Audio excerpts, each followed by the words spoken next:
Stop chatting. Good afternoon, everyone. We're going to warm up today for next week, data to decisions. We're going to get a warm up from Dr. Umair today. He's obviously not a new face. He's been here 5 years. What? 7 years? Really? Okay. Okay. Yeah, well, in fact, he got his PhD from KAUST, and then he moved for 2 years in the States for a postdoc, and then he joined KFUPM in 2017. So the math is correct. Well, as you know, he works on. I will use an umbrella term, artificial intelligence. If you haven't heard of artificial intelligence so far, well, there's something wrong with you. I can tell you that. So a form of artificial intelligence is machine learning, and a form of machine learning is neural networks, which is what Umair is presenting today. He's going to explain us how to do his new research on neural networks for geophysics. So let's welcome Umair with a nice round of applause. All right. Thank you, Simone, for the introduction. Thank you, everyone, for being here. It's really an honor to have our department chairman and director CIPR, but also to have the dean of College of Computing and Mathematics, Dr. Abdullah, who's, of course, a very familiar face with us in the petroleum engineering department. And I think I should begin by thanking him for his initiatives while he was at the Deanship of Scientific Research for introducing this global summer travel program. And this presentation is actually a part of that. And last summer, I was at Brown University doing some of the work that I'll present today. And therefore, I think Dr. Abdullah deserves a lot of credit for what you're going to see today.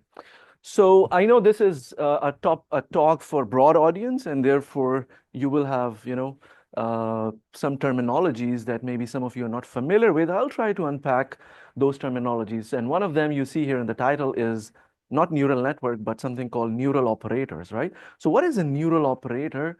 We'll try to understand today, but slowly, and try to make sure how we can relate that to our field, which is our domain, which is upstream oil and gas research. Specifically for me, I'll show you some examples in geophysics, and later on at the end, I'll show you some other examples that may be relevant to some of you, and hopefully we can discuss opportunities for collaboration later on as we go along. Let's see if this is working.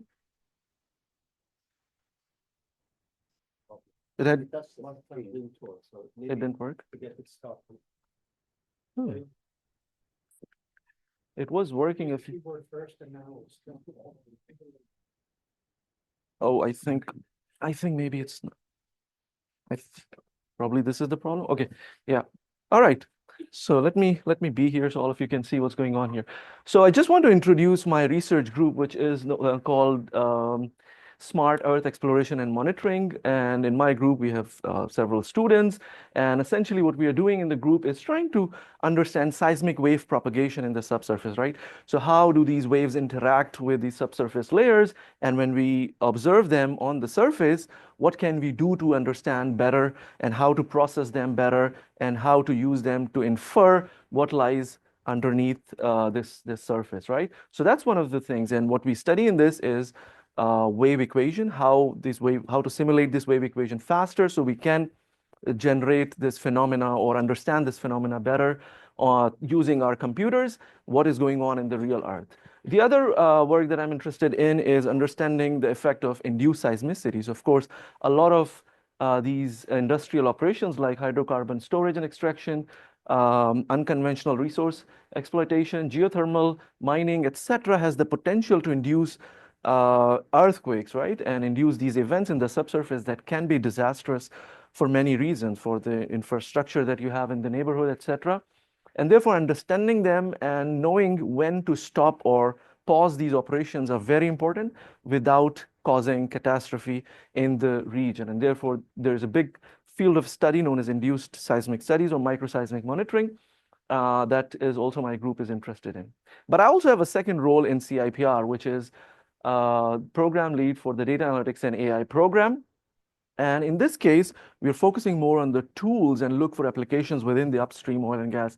So two of the tools that are very popular these days, generative AI and scientific machine learning, is what we focus on in this program. And we are trying to develop things or solutions that are tailored for the upstream oil and gas industry using these tools. And today I'm not going to talk about generative AI, but rather I'll focus on what is known as scientific machine learning. Again, a new terminology. Machine learning, you all have heard. What is scientific machine learning, right? So all of these terms will become clear in a little bit, but let's take a step back and try to assess our surroundings, where we are right now. And we are at a very, very interesting phase and very exciting phase. Every day you wake up and you hear some news about a new AI model that is doing, something better than the previous model. And for example, Mistral is a French AI startup that is seeing, these crazy valuations. It's just a startup. It started with $1 billion in funding, and then it's going to $6 billion. This is unseen, and this is uncharted territory where you see startups. There's a lot of potential and hype related to these AI solutions. But of course, the question is it real, right? Is it going to deliver? And of course, that is something we try to understand and understand and maybe try to answer. Of course, last week or a couple of weeks back, we saw the release of this model from China, DeepSeek, which created a big uproar, and companies like NVIDIA and others in the Silicon Valley saw a big selling pressure, because all of a sudden we thought that maybe such high computation power is not needed to develop these high performing models or large language models, as we say, compared to OpenAI. And then OpenAI is saying, their Chinese rivals are using its work or copying what they have done to develop this. Of course, there is this AI war going on, and you see this in the media, of course. And Alibaba recently said that it has a new AI model that can surpass DeepSeek, right? So of course, every day we'll wake up, or every week we'll see a new model that does better than before, and we're just, spectators watching, what will be the future of our world. Some of us are scared. Maybe, AI will one day eliminate all of us. And some of us are optimistic that we can use actually this technology for the good. And we can use it to improve the way we conduct research and accelerate our research productivity and improve things in the education sector. And that's my opinion. And that's where I come from. But there is one interesting news, maybe you've missed. This is a while back, right? This has been, of course, this AI has been developing in the background. But I don't know if you know that this robot, Sophia, is a Saudi citizen. And this happened in 2017.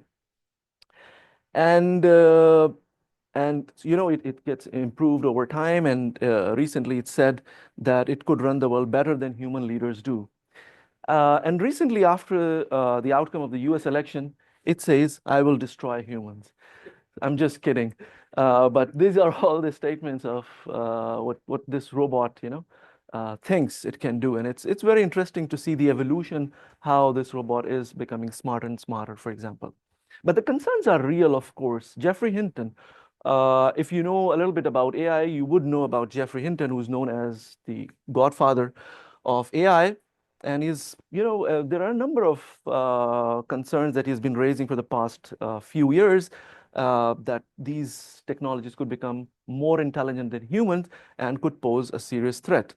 And some people within OpenAI recently claim that this AI race is leading to a very risky gamble, and which could lead to catastrophic consequences for humanity.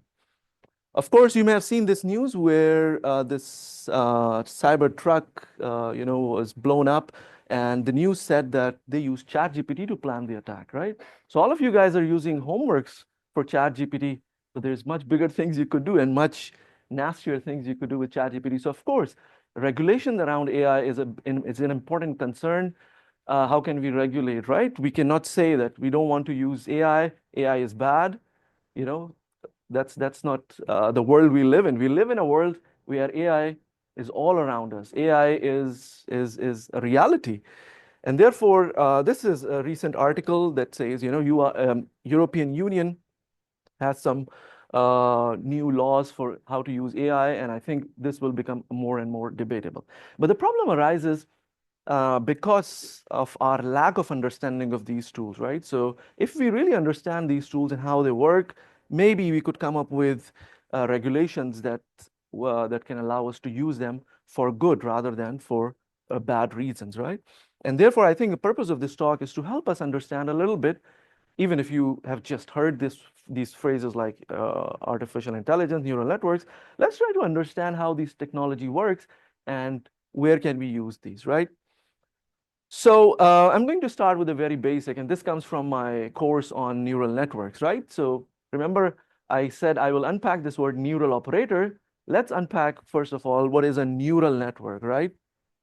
So I'm sure many of you, again, have heard of what is a neural network, right? But some of you know how neural network works, and some of you don't know. So this is a very quick overview from my class that how does a neural network work, right? So let's try to understand. So what you see, these circles here, these are known as neurons, right? These are computational units. They do some computation, right? And we stack them in different layers and call them a neural network. So why is this neural network so popular and so powerful? So imagine you're solving this problem of handwritten digit recognition, right? So you want to recognize handwritten digits using a computer. What do? You feed an image of a handwritten digit and you see what this network says, right? So if your network is not trained, right? And I'll explain what it means by trained. If your network is not trained, what will happen? What will happen is you'll pass this image through this network, and it will activate some of these computational units. And at the end, what it will say is, I think it is maybe 5% 0, it is 10% 1, 20% of 3, 25% of 4, essentially garbage because we never trained it, right? So what it's saying is it looks like all of these to me, and that's not the right answer. And why that is happening is because we never trained it, right?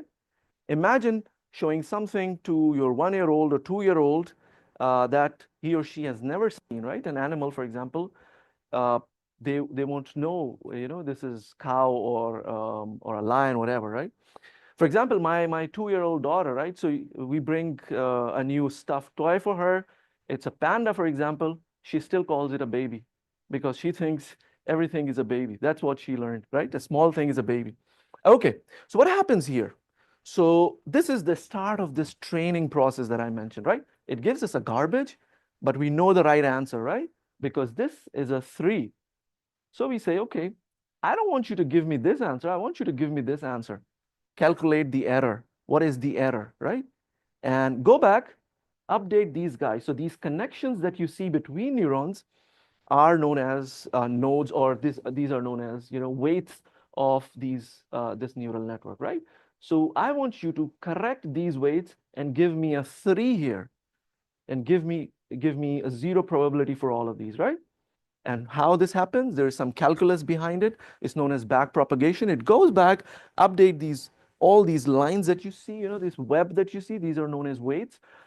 Imagine of this as a radio knob, right? Some of you may have seen your father or your grandfather using this radio, right? It has some knobs. And you just turn these knobs or dials, right? And you try to see what is the correct, or what is the right, correct weight for all of these, so that we get a 3 for this and not something else, right? And you do this not with just one example, but hundreds or thousands of examples, right? So you give thousands of examples of 3, 2, 1, 0, and eventually it learns, it gets these correct weights, and it learns that when I give it something next time, for example, here, I give it a 2, and it's able to activate the correct neurons in the sequence, and it gives me 2 as the answer. Now, this is a very simplistic explanation of how a neural network works, or any kind of neural network, right? More complex kinds of neural network works. If you understand this, then we are on the same page, and we can understand the rest of the talk going forward, right? Now, the magic lies in how to tune these weights or how to dial these knobs correctly, right? And again, as I said, that is based on some calculus known as back propagation on chain rule. And to understand that, you need to attend my course on machine learning, okay? But so far, we are good regarding this, okay? So let's move forward. So we unpacked the term called neural network, right? So if you didn't know what is a neural network, now you know a little bit more about it. You must have heard this term called convolutional neural network as well, right? Or CNN, people often call it. You can solve the same problem using a convolutional neural network. Now, a convolutional neural network is a slightly different type of network. So imagine looking at my face and imagining this is, a matrix, like a 2D image, and you put some filters on top. Filter means just a small, another two-dimensional object, right? And you move that object here from left to right, top to bottom, and you try to find what is the best weight to extract the features. For example, what are the features important that makes you know that this is Umair and not somebody else, right? It's probably part of the nose, eyes, and something else, right? And similarly, there is certain parts in this image that is important for us to know this is a 2 and not a 7, right? And therefore, this whole operation that you see here is trying to do that, extract the right features for us. And then we have the same thing, right? Neural network that gives us the correct output. So now you understand neural network, a little bit of what is a convolutional neural network, which adds these more complex convolutional layers to extract the right features to give us the correct answer, right? So a lot of people have used convolutional neural networks in their research, and this has shown remarkable performance. But what I'm going to talk about today is neural operators that comes from the field of scientific machine learning. So time to learn about what is scientific machine learning, or how is it different from machine learning, right? So the field of machine learning, of course, has been around for decades, whereas scientific machine learning was a term that was very recently coined around 2018 or 2019. The idea was that, of course, people were trying to use these big models in the previous decade, throw in a lot of data, right? So look at this. You throw in a lot of data, and this guy learns what number this is. But imagine you bring in a very noisy image, right? Where this is, even to humans, it looks like, I don't know whether it's a 2 or a 3. I don't know, it's very poorly written, right? Maybe you bring prescription from your doctor and it will not be able to identify, right? Because it is not trained to perform in that situation. This is what we call in machine learning a generalization problem, right? It cannot generalize to what it has not seen. And this is the same problem people in the scientific community were facing, that no matter how much data they throw, no matter how good the results they see on the training or similar data to the training data set, as soon as something happens that was out of the blue, their model breaks miserably. And one very nice example I saw in an article was people were trying to train a model to identify between cats and dogs, right? It so happened that all the cats' images were indoors and all the dogs' images were outdoors. So guess what? The model thought that anything that is indoor is a cat and anything that is outdoor is a dog. And when you bring an image of a dog indoor, it says it's a cat, right? So these kind of errors also could happen in your data set. And therefore, it is very important that we are able to make our machine learning models robust and generalizable. And one of the things that people thought about doing it is including physics into the mix, right? So in our field, in petroleum engineering or in geophysics, we have spent a lot of time developing or understanding how these physical models work, right? So how the waves, for example, propagate in the subsurface. There is a physical equation for that, right? And therefore, instead of forgetting about these partial differential equations or other forms of physical laws that we have discovered, we try to incorporate them into our machine learning models, okay? So that's essentially what it is, and I'll show you the power of it here. So imagine you're trying to learn this function, right? So you see this, there's a function that is a combination of cos and sine, and you give your model some data points. You say, okay, at this x value, this is the y value, this is the y value at some other x, and so on and so forth, and then learn this curve for me. And then try to predict for the entire curve, right? So these x, you can think of it as time or something else, right? It learns it, but only as far as to the point where you gave the data. As soon as you go beyond it, you can see it just collapses because it doesn't know what's going on outside this domain, right? And that's one of the problem with data-driven machine learning. And that's one of the reasons why self-driving cars are so difficult to train, because you train for so many scenarios, all of a sudden you see, you know, something out of the ordinary, right? And it breaks down, and that's can lead to very catastrophic consequences. Okay. Now, how about we add physics? So we say, I know this equation, right? So what is this equation? And this green points actually say, I don't want you to fit only these orange points, which is the data I've measured, but also I want you to honor physics in these points, right? So now it is able to predict even beyond the regime where you have data. And often happens in geophysics and petroleum engineering, where, you know, we only have data for a small set of parameters or a small range, for example. How do we go beyond that, right? So physics is one solution, and we have worked on this a lot, and we've shown that even beyond this, it is able to extrapolate, because it is now able to learn how the physics behaves, and the extrapolation capability of a model that understands physics is much, much better than a model that does not understand physics, okay? So that was a little bit of overview of why involving physics makes sense, right? I gave you this example of handwritten digit recognition, right? Now I'm going to tell you the difference between neural network and a neural operator. For example, a neural network, typically what we do is we learn a function using a neural network, something like this, a function, right? So if you, for example, change the amplitude or the phase of this function, this becomes a different function. If you want to use this neural network or this neural network for the new function, it will not work, because it was only trained for this function, right? And therefore, if you have a problem in which you have a parameter that keeps on changing, for example, in geophysics, we have a parameter that keeps on changing, is the velocity of the subsurface, right? So from one place on the Earth to somewhere else, the geology is totally different. That leads to different velocity, density, and isotropy, right? And therefore, learning something like this does not make much sense, because it will only be valid for that one particular case, right? And therefore, we want to go from learning a function to an operator. So what is the difference between a function and an operator, right? And this is a little bit of a mathematical concept, but again, these math people use some fancy terms, but the idea always is very simple. So let me try to explain to you in simple words. I hope you don't mind this, Dr. Abdullah. You are now the dean of this college. But in simple terms, you know, whenever we are trying to solve a problem using a neural network, for example, in which the input space is limited and the output space is limited, this is learning a function. What do I mean? Look at this problem. This is an image of, let's say, size 28 by 28, right? So 28 pixels along x-axis, 28 pixels along y-axis. So this is a finite space, because I'm giving a finite dimensional input. It's always going to be 28 by 28.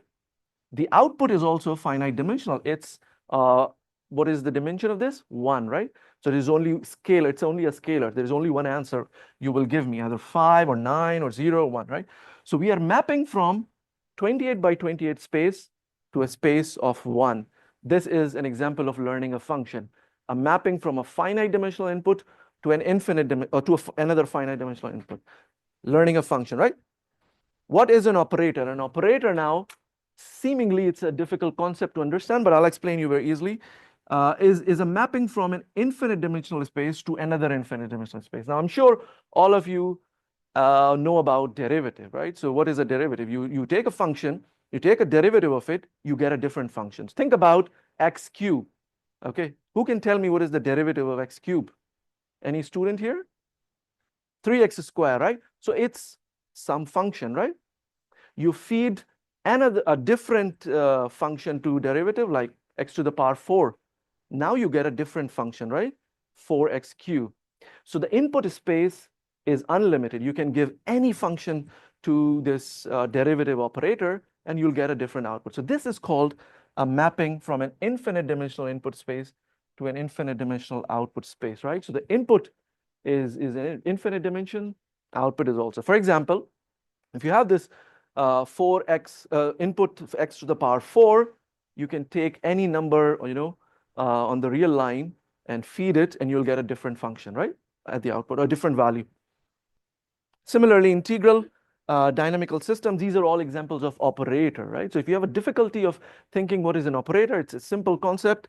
You can think of this example of a derivative operator, right?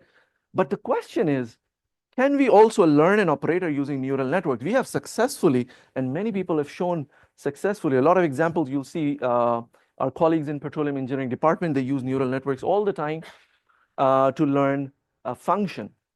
But can we learn an operator using a neural network? That's a very interesting question. And this was actually theoretically answered in the 90s in a long forgotten theorem by Chen and Chen, and nobody was aware of it until 4 or 5 years ago, where people figured out that yes, neural networks can also be used to learn an operator given an error bound, and you could make it learn within that error bound, right? So what is the idea? The idea is, if I feed a function to my operator, it gives me a different output function. So again, we collect examples like we were collecting examples of images, right? Now we collect examples of functions and how the output would look like if I apply this operator, right? And if we have many examples, a neural network can actually learn to output, given a new function, what will be the output, okay? So that's the idea of operator learning. That is, you learn something that is infinite dimensional input and infinite dimensional output. Now, I don't want to go into too much detail of this because it requires a little bit of math background. But what I will say here is there are two approaches that are very popular in the literature to do this. One is known as DeepONet, and I'll show you some examples of what we have done using these methods. It requires two neural networks. Again, now you understand a neural network, right? So think about that image I showed where 2 was going in or 3 was going in. Exactly that thing. Replace here instead of branch net. Replace another one here in the trunk net. The output, you multiply the output and get what is known as the output of the operator, or this, let's say, if you feed u as a function, you get the response of this operator at the output. That's essentially all I want you to take from the slide, that there is a way to do it known as DeepONet. There is another way to do it known as Fourier Neural Operator. Now, this has a very different way of dealing with this. So you feed your input or image. What it does is it lifts it to a higher dimensional space. Now, this lifting is a simple thing. Again, it may sound very complex, but what it means is you have an image. Let's say a color image is 3 channels, right? RGB, red, green, and blue, right? So you have these numbers for these different channels. What if I create some extra channels? What will happen is when you feed something with extra channels, it increases, people found that it increases the network's ability to learn, okay? And that's what this P is, lifting operation. And then you pass it on to a Fourier layer. So this is a Fourier transform. How many of you here never heard about a Fourier transform? So it's going from time and space domain into a frequency and wave number domain, okay? So this is a different domain, of course, but think of this as just transformation of your data into something different, right? And then you have multiple Fourier layers, and eventually you do this inverse of lifting, right?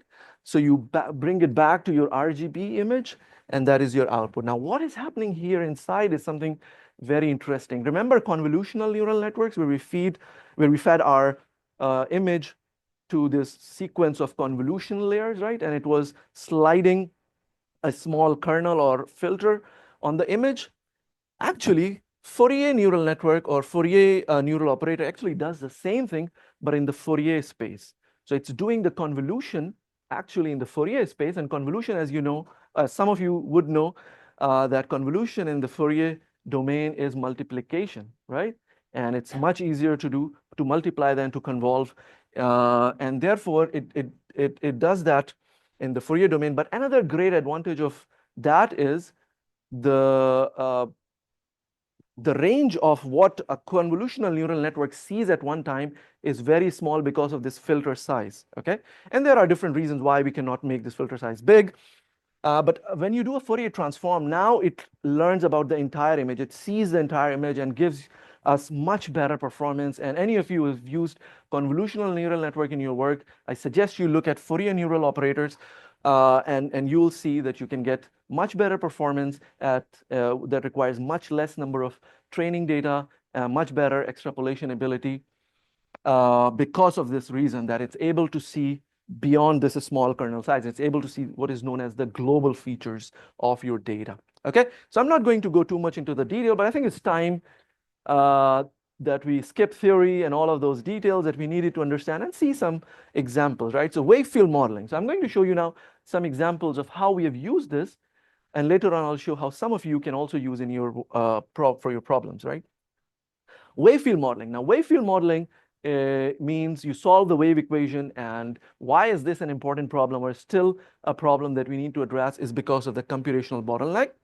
When you want to understand or invert for the subsurface parameters, you need to actually do Wavefield modeling thousands of times, because every time you build one model and you compare it with the actual data that you have, there are some errors. You go and update those, do forward modeling, and repeat that. And therefore, we need something that could break this computational barrier so that we could do Bayesian inversion, for example, right? And those of you who are in other fields, for example, reservoir simulation, same story. You have to do these simulations that are very costly. Can we make them faster? If we can make them faster, we can now incorporate or do uncertainty quantification, which is, of course, the end users don't want one answer, they want, entire probability of answers, okay?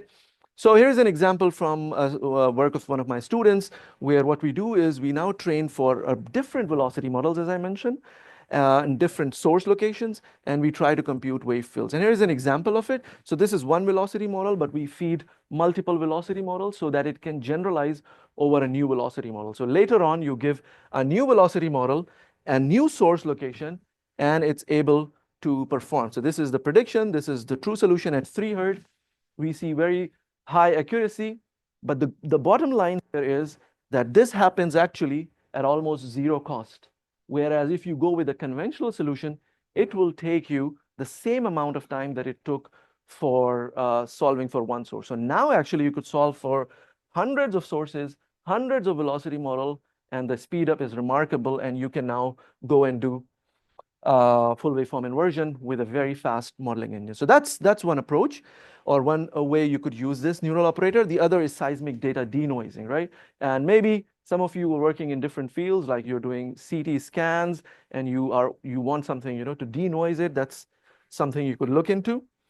The problem with seismic denoising with the state-of-the-art method is if you want to use supervised learning, which is when you give the correct answer, it does not generalize to new data. The same problem that I mentioned, you bring in a new image, doesn't work. You bring in data from a new field, breaks down. Now, people have developed unsupervised learning methods in which you don't give the answer and then it generalizes to new field, because every time you have to do the training. And that does not work when you want to do real-time processing, okay? So again, this is work of one of my students. We developed a modified Fourier neural operator, added this U-Net layers or U-Fourier layers. And again, I'm not going to go into the details of this. Let's just see, the performance of this. The performance, again, is very remarkable in terms that this is synthetic test, of course. So this is all what you see is input data. This is denoise data. This is the removed noise. So you can see a lot of the noise from your input has been removed. And this is what we see here is part of the signal that was also removed. So this is, of course, always a challenge, that you don't want to remove the signal or what you want to keep, but this is not always the case. There is always some leakage. And again, this is even higher noise in negative signal to noise ratio regime, but we see remarkable performance. We test this on field data from Utah Forge. Here is the raw data or the input. You see noisy data. There are some seismic events here. This is the clean data or denoise data, and you see a lot of this noise has been removed by this neural operator. This is the remove noise, and local similarity index is used to see how much of data leakage we have because we don't have the correct answer in field data. And you see some of these events coincide with this, which means some of the leakage exists, and that is always, you know, something you could improve on by improving your models. But overall, it works really well, and we recently published a paper on denoising as well. Now the challenging problem, right? So you train on one data set, and you test on something similar. What if now instead of Udaford, which is in Nevada, I feed the data from geothermal field in Germany, Groß-Schönebeck? This is the result. These are the results. This model had never seen this data. Okay, so this is the raw data input. This is the denoise data. A lot of the noise has been removed, but you see still a lot of the noise has been removed, but you still see some noise in the original data, right? Why? It's again the same issue. We can improve the generalization capability for it to work for data that it had never seen. This is always a challenge, and this is something, you know, why we need smart students like you guys to contribute and work hard on these problems, okay? But this is remarkable progress compared to the state of the art. We cannot hope to get something close to this with conventional current methods because they would fail because they don't have any extrapolation ability. Okay, another example, DAS to geophone conversion. So what is this? So DAS is an emerging acquisition technology that uses fiber optic cables to record seismic waves. Geophones have always been used for a long time to record, you know, these seismic waves arriving from the subsurface. Why do we want to convert what we observe on a DAS cable to geophone? Is because a lot of our methods, legacy methods, have been developed to work with geophones. Whereas with DAS, it's a recent technology, and still the theory is being developed of how to use this data to do processing, interpretation, or imaging, etc. And therefore, a lot of the work that people are doing now is they record on DAS cables, convert that to geophone. How does it look like if it was recorded by a geophone? But there are a lot of problems. These methods, these conversion methods, lack accuracy and applicability to real problems, okay? Again, we came up with this architecture. This is a new architecture where we combine a Fourier neural operator with bi-LSTM. So if you have, any of you has a problem that you're working on in which you have time series data, okay? So it could be like something that changes with time. It could be, you know, an image or state of a reservoir, for example, and you want to see what happens at a later stage or model that problem. I want you to use FNO or look at FNO and bi-LSTM. Again, this is a model that we have developed. People previously used CNN and LSTM combination, and we saw that we could actually do much, much better by combining FNO with bi-LSTM. And we implemented or showed a demonstration of that on an earthquake data. Again, this was in Nevada at the Brady Hot Springs, a geothermal field.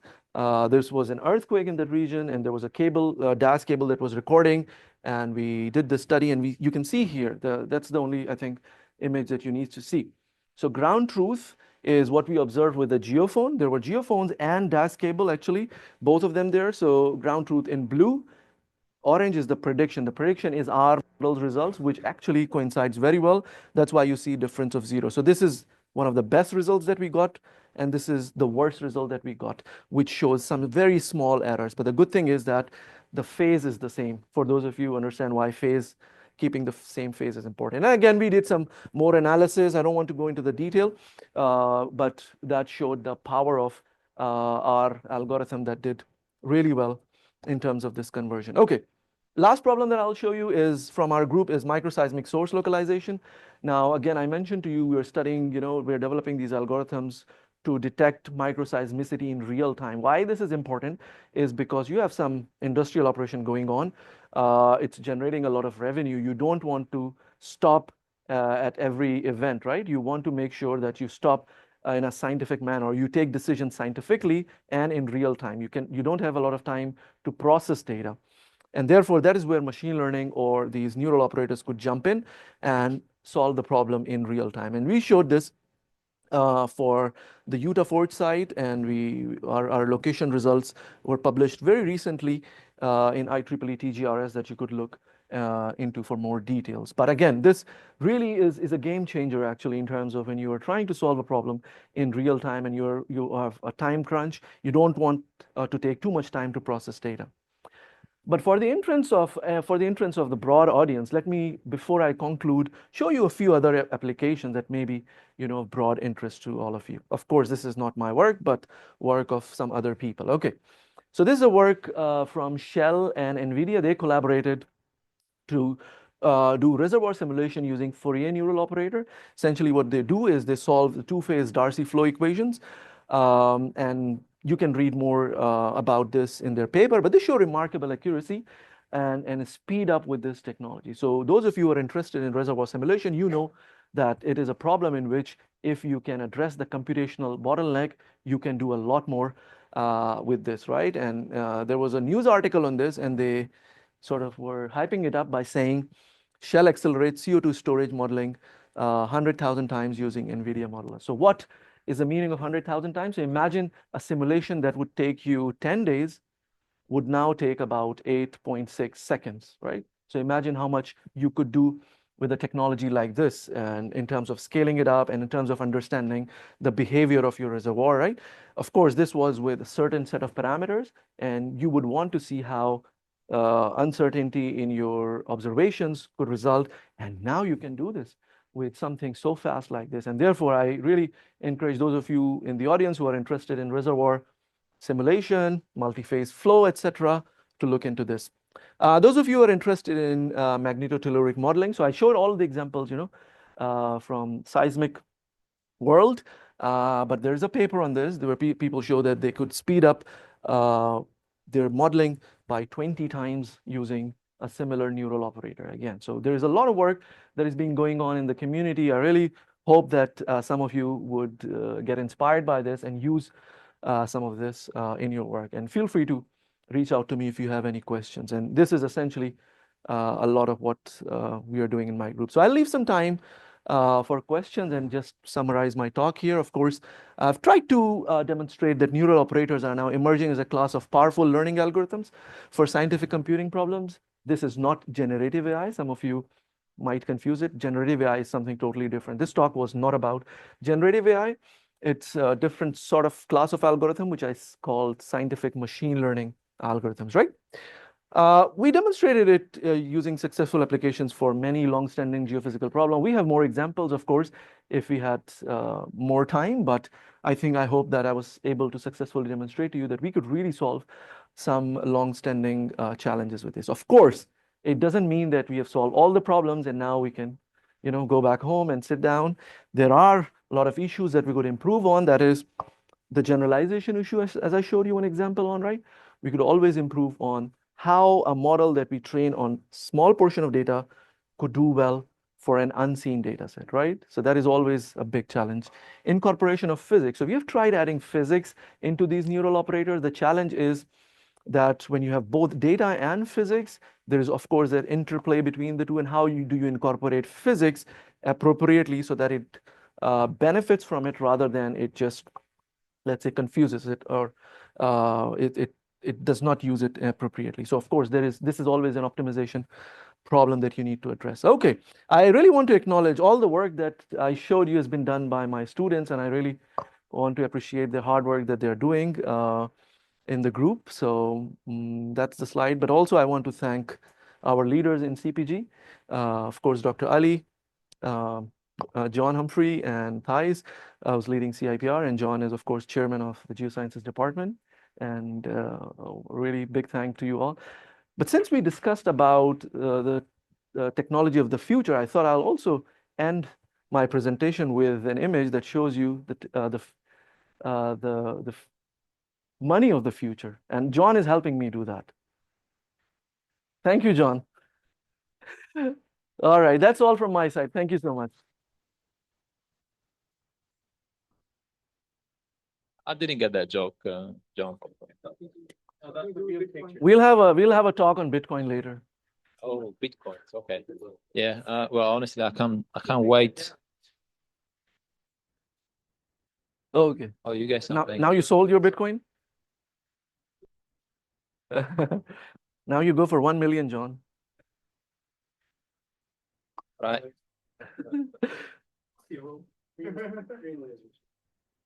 I cannot wait to be replaced by a machine and go home. Questions for Umair? Martin.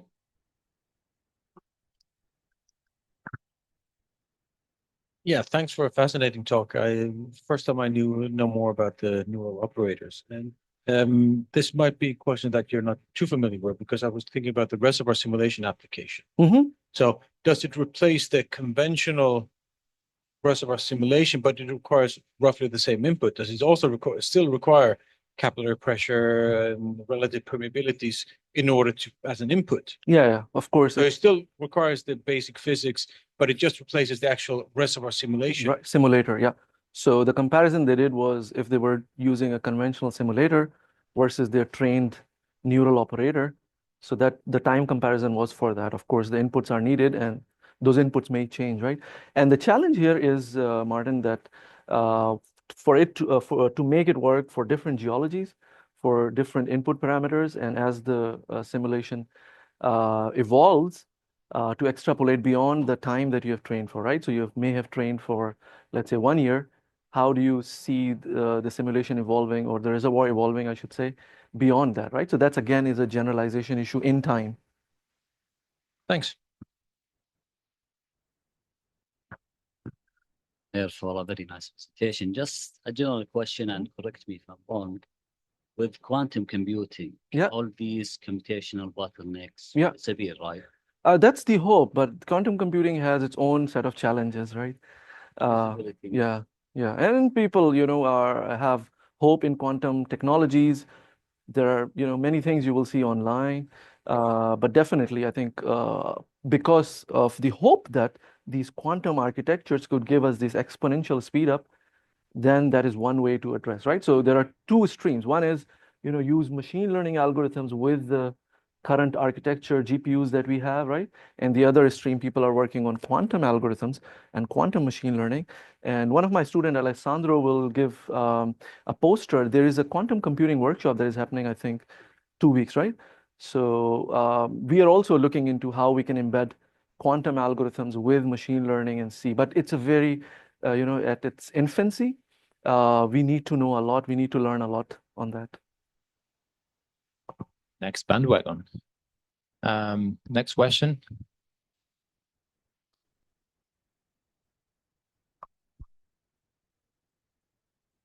All right, thank you very much, Umair, for this masterclass for our students. I have many of the seminar students attending, and I think this is a masterclass for them in the presentation and all aspects that we've addressed.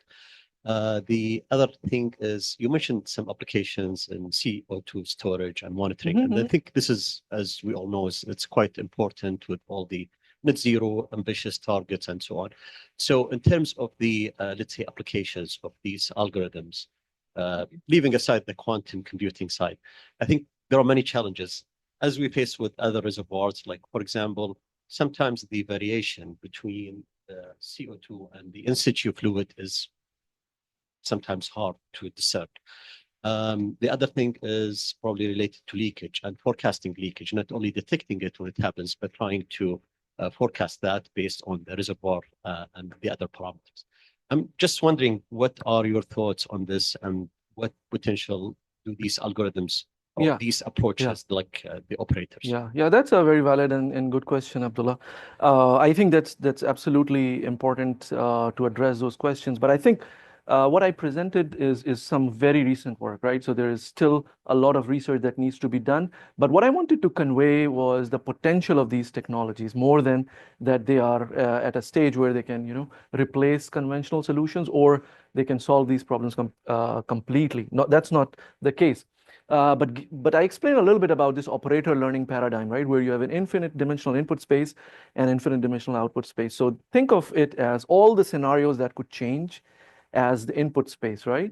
So you could have all of these things that could change, like leakage may happen. And if we can one day build an operator that could learn all of these mappings, right? That should be able to tackle that. But so far, it's, what we are studying it and we're trying to do this. How far can we go with this remains to be seen. And of course, with increasing computational capabilities, we will be able to sample this input. So if you want to sample something that is infinite dimensional, it's impossible, right? So the hope is that you sample the most important parts in that space so that it could give you answers to this. But again, it is something that I think people are working on it. And I think on the platform of data analytics program, we should also look into this and develop also with our colleagues in petroleum engineering, because this is not my domain, of course, in terms of the physics part of it, right? But definitely, I think it's if our colleagues in petroleum engineering are listening, this is definitely something we should together look at, right? We should look at from the perspective of geophysics, from the perspective of petroleum engineering and machine learning. Yes, Ben. Yeah, thank you. It was a very nice talk. I have just one question about the neural operator. Yeah. In terms of the interpolation. Yeah.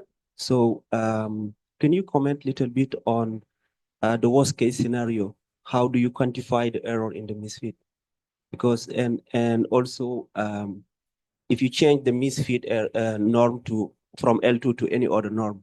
Yeah. So we know that this is a big challenge in neural network. Yeah. So and if it goes to neural operator, Yeah. of course that can amplify the problem. Okay? Yeah. I didn't show some examples, Ben, but I agree with you that when we are studying these problems for different applications, we come across these problems. Sometimes you want to use different loss functions. For example, I'll give you all an example of full waveform inversion. So in full waveform inversion, we try to invert for the subsurface velocity or other parameters, density, etc. Right? Typically, we use an L2 norm, which is you take the output of your network, subtract it with the correct solution. You take the square root of the absolute value. You square that and take square root. For example, that's one way and to explain L2 norm. So what we get with L2 norm, Ben, in some scenarios is we miss those heterogeneities in our Earth model, right? So then we inject an L1 norm later on in our training to bring back those sharp features. So that could be sometime used as a strategy instead of a challenge. And you ask about interpolation. I think in more than interpolation, extrapolation is the problem here, right? I don't know if I understood your challenge, because neural networks are very good at interpolating. Well, the question is like, if you use this because you are leaving the finite dimension to go to the infinite dimension. Okay. Yeah. We are approximating, of course. Yes, exactly. It's a kind of approximation. Yeah. Okay. Okay. I see. So exactly. If you go here to the infinite dimension, so the error that you are putting in the finite dimension, it get amplified. Yeah. So how can you quantify the worst case scenario? Yeah, I see your question. That is a very mathy question that I think I will try to make sure all of you understand. So this relates to this, Ben, this slide, which I didn't explain, right? Of course, this function u, which we know is an infinite dimensional, lives in an infinite dimensional space now, how can we approximate it, right, and feed it to a neural network? There are two ways to do it. Either you do a Fourier transform and then truncate higher modes. That's one way people try to do. That is what we do in FNO. In this case, you can use a fine grid that you can use to approximate this function so that you don't miss or incur a lot of errors. And this is what people are studying also, that how much error do you get because of this. And I think that's how I would explain it, that definitely you cannot approximate an infinite dimensional function perfectly, right? Yeah, definitely. But if you send this P to infinity, this P in the sum. This P? Yes. Yeah. Yes, if you send it to infinity. So but what you cannot compute, right? No, exactly. You cannot compute, but at least you can quantify the worst case scenario. Yes, of course. Yeah, you do. And this people are studying this to do this. So I think the idea here, Ben, is not to incur zero error, but to incur enough error that we could still have our applications not affected by it. Yeah. Right? Yeah. Thank you very much. Thank you. All right. Let's get one final question from the guy over there with the blue T-shirt.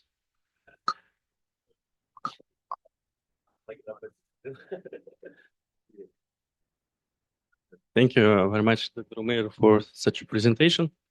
The question most for myself, just to learn a little bit more in this area.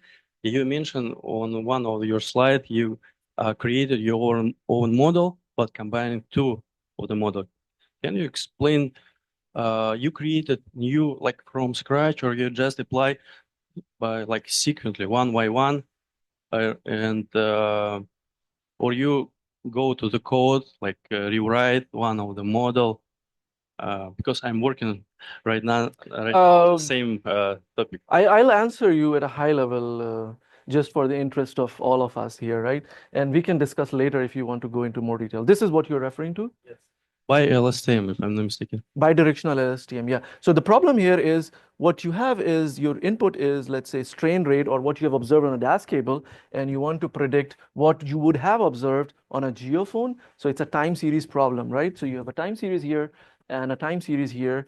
And that's what I said, that if you want to map this time series to another time series, then this combination is better, where spatial learning happens in the frequency domain. So the large scale features are being learned here, whereas the sequence learning or large scale features are being learned here, and small scale features are being learned by this FNO.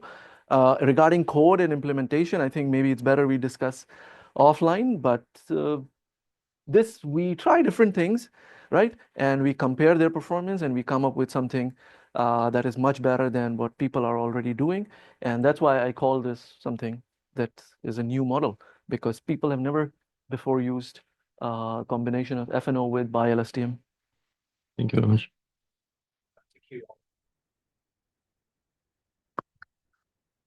Thank you. Thank you, everyone. Let's go for lunch.